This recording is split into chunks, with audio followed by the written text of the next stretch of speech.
but it's because you fail to use your will, your knowledge, and your mental faculty to the point where you will enjoy life around you. I'm only here and not in the gutters and in the pond of despair because I use my intelligence. And I swear that no man alive shall ever use his intelligence in understanding the works of nature more than I. I shall rise as high as he ascends. I shall meet him on the same platform of mental equality and fight him till thy kingdom come, because nature created us equal. I want you to make up your minds as I've made up my mind years ago. Make up your minds that you will rise to the knowledge of your soul. Because of your ignorance, you cannot understand and decide between good and evil. You don't know whether you're doing right or wrong. With a greater knowledge of life, you're able to appreciate all things around you.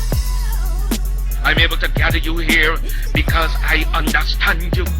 Understand your neighbor, your wife, your children, and you will be able to live in harmony with each other and get the best out of life. The early Africans were able to be the fathers of our civilization because they persevered in their object. When we hear the civilization of the Alexandrias, of the Timbuktus, the creation of the black man in the early ages, do we realize that the civilization we now enjoy was handed down to the present century?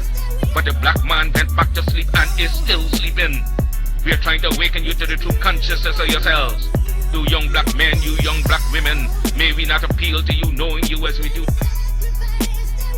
To turn over a new leaf, rejecting the ignorance, the foolishness, the childishness that has been your part for these many years. It was a crying voice from the grave that said, Gavin, we have suffered for 250 years for your day and time. We expect something of you at this hour.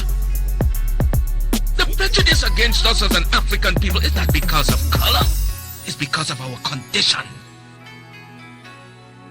If we must have justice, we must be strong. If we must be strong, we must come together. If we must come together, we can only do so through the system of organization.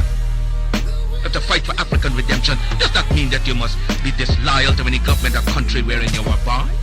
It is not our purpose or intention to send all black people back to Africa. No!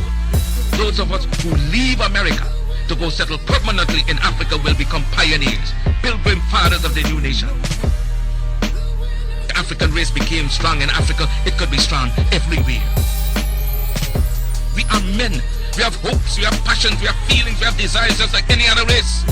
We are not going to be a race without a country. God never intended it, and we are not going to abuse God's confidence in us as men. We are men, human beings, capable of the same acts as any other race, possessing under fair circumstances the same intelligence as any other race. Africa's been sleeping, not dead, only sleeping. Today Africa is walking around not only on her feet, but on her brains. You can shackle the hands of men, you can shackle the days of men, but you cannot shackle or imprison the minds of men. Dive down, black men, and dig. Reach up, black men and women, and pull all nature's knowledge to you. Turn you around and make a conquest of everything, north and south, east and west. And then when you will have wrought will, you will have merited God's blessings. And as you bow down to the white man today, so will other races bow down to you and call you a race of masters because of the superiority of your minds and your achievements. We must canonize our own saints, create our own martyrs, and elevate the positions of fame and honor.